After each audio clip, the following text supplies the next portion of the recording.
While Russia claims to have captured the city of Bakhmut, Ukraine is actively working to encircle it, according to an announcement made on May 2021.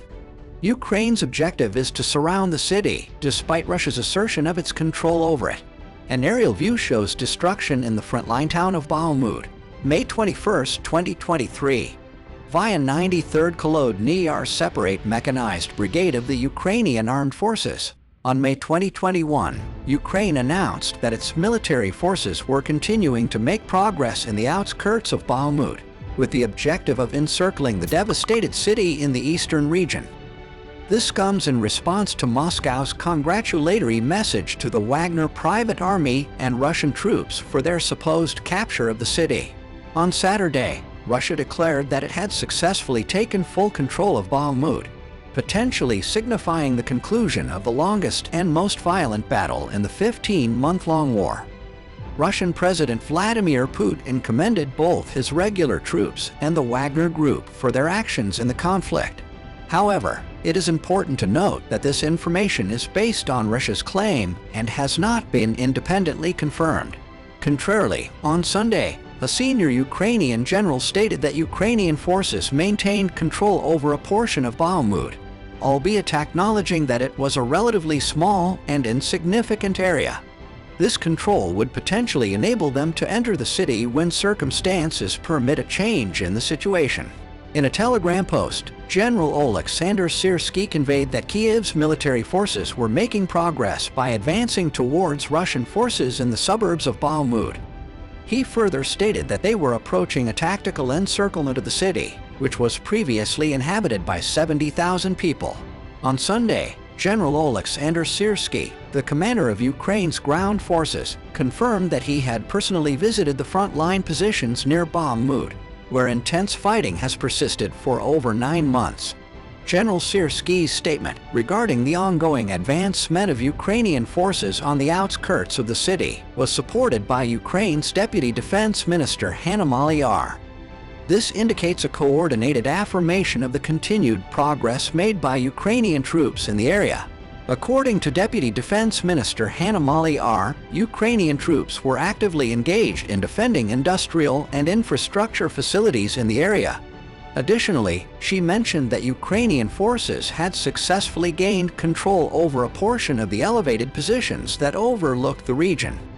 This indicates the strategic efforts of the Ukrainian military to safeguard key installations and gain advantageous positions in the conflict. As per a statement from the General Staff of the Ukrainian Armed Forces, the Russian offensive in the vicinity of Bakhmut has remained relentless in the past 24 hours. The offensive has included airstrikes on both the city itself and the nearby village of Ivanovsk, particularly targeting the western approach of Bakhmut.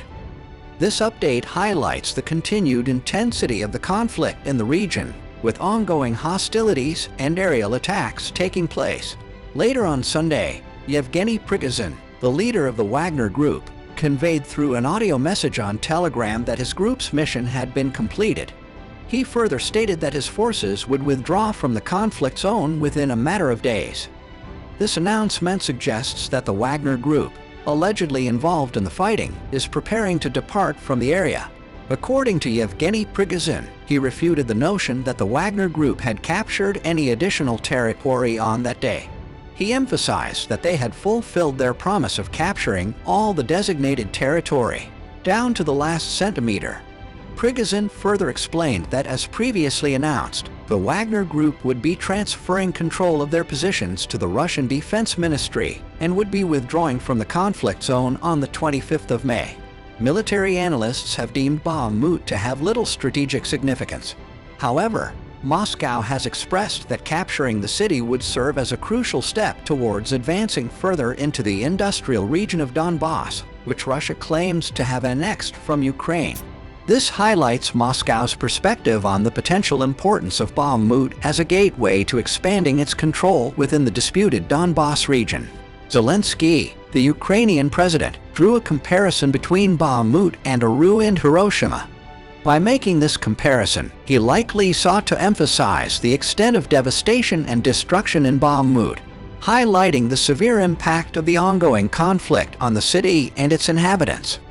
In the past week, Ukrainian forces have experienced significant advancements on both the northern and southern flanks of Bakhmut, marking their most rapid gains in 6 months. Russia has acknowledged some setbacks for its troops during this period, indicating that Ukrainian forces have effectively countered Russian advancements in certain areas. These developments illustrate the dynamic nature of the conflict, with both sides experiencing fluctuations in control and military progress. According to Kyiv, its objective has been to lure Russian forces from other areas of the front into Bakhmut.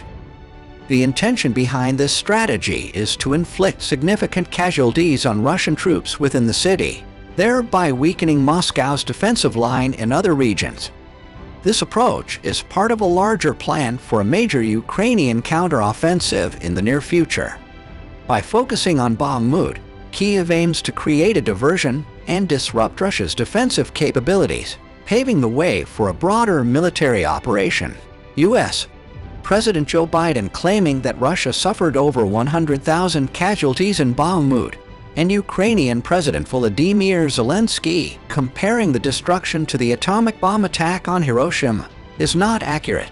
As of my knowledge cut off in September 2021, there have been no such statements made by either President Biden or President Zelensky.